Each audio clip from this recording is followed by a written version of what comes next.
अब हम लोग देखते हैं यहाँ पर ऐप में काम शुरू करते हैं।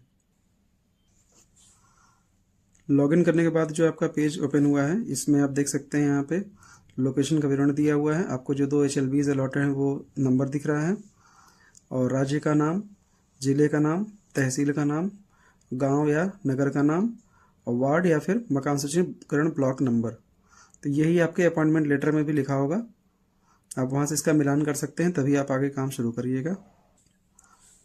यहाँ पर ये आप देख सकते हैं, यहाँ पर आपकी डिटेल दिखेगी कि आपका रोल क्या है। आप एनिमेटर के रूप में हैं, और ऐप के बारे में यहाँ से आप जान सकते हैं।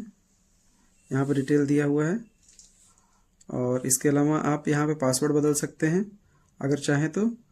यहाँ से वापस जा सकते हैं, और HLB का मानचित्र यहाँ से आप डाउनलोड कर सकते हैं जो आपको अलॉटेड है, और ऐप से संबंधित इसका जो मैनुअल है वो यहाँ से आप डाउनलोड कर सकते हैं। ये देखिए, ऐप का मैनुअल डाउनलोड हो गया। यहाँ से आप इसको पढ़ सकते हैं और ऐप को कैसे इस्तेमाल करना है ये सीख सकते हैं। इसके अलावा आप यहाँ से लॉग आउट भी कर सकते हैं, लेकिन लॉग आउट आपको नहीं करना है जब तक कि आप अपना काम पूरा न कर लें। ठीक है। इसके बाद भवनों की अपेक्षित संख्या हम लोग देखते हैं।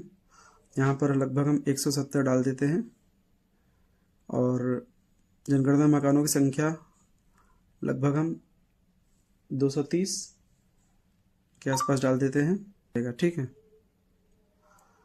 SCID डाउनलोड करने के लिए AHLO कार्य शुरू करने से पहले कृपया रिफ्रेश बटन पर क्लिक करें। ठीक है। तो यहाँ पर आप देख सकते हैं रिफ्रेश बटन दिया हुआ है। इसको क्लिक करने के बाद सेल्फ इन्यूमरेशन की ID आपके जो भी HLO में आपके पड़ेगी वो सारी लिस्ट डाउनलोड हो जाएगी। हम लोग चलते हैं HLO के काम पर। अब हम लोग चलते हैं, यहाँ पर मकान सूचीकरण ब्लॉक नंबर दिख रहा है हमको, इसमें एंट्री करना शुरू करते हैं। लाइन नंबर 1 ये अपने आप चलती चली जाएगी। भवन नंबर हमको अपने से देना है, ये आप अल्फ़ा न्यूमेरिक यानी कि नंबर और अल्फ़ाबेट्स का यूज़ करके दे सकते हैं।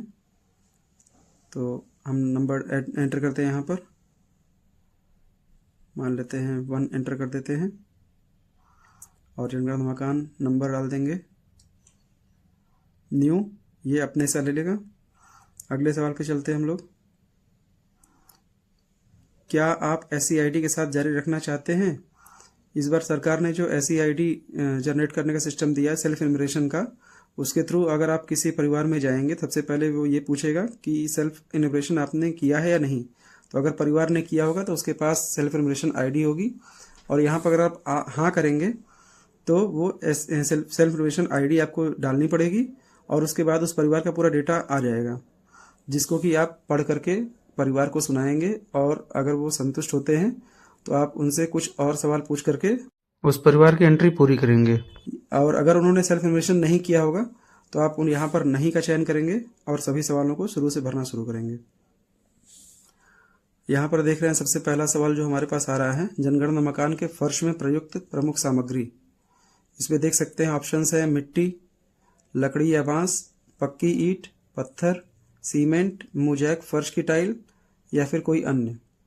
तो इसमें समझ सकते हैं कि जो उस मकान में सबसे ज़्यादा प्रयुक्त सामग्री होगी आप उसी का चयन करेंगे। जैसे कि अगर किसी घर में मिट्टी का 1 कमरा है, 2 कमरा सीमेंट का है तो आप सीमेंट ही लिखेंगे। अगर 1 कमरे में केवल मार्बल लगा, बाकी सभी में सीमेंट है तो सीमेंट लिखेंगे। तो वो आप देख करके समझ करके उस हिसाब से लिखेंगे। तो हम सीमेंट का चयन कर लेते हैं। अगला सवाल, जनगणना मकान की दीवार में प्रयुक्त प्रमुख सामग्री। इसमें हमें दिख रहे हैं ऑप्शंस घास फूस, बांस आदि, प्लास्टिक पॉलीथीन, मिट्टी, कच्ची ईंट, लकड़ी, पत्थर मसाला गारा के साथ नहीं, पत्थर मसाला गारा के साथ, GI, धातु, एस्बेस्टस चादरें, पक्की ईंट, कंक्रीट, या फिर कोई अन्य। इसमें आप जो भी आपको दिखाई दे दीवार में आप पूछेंगे उत्तरदाता से, जो वो उत्तर दे उसी हिसाब से आप इसमें चयन करेंगे। तो मान लेते हैं कि यहाँ पर पक्की ईंट से घर बना हुआ है। अगला सवाल, जनगणना मकान की छत में प्रयुक्त प्रमुख सामग्री।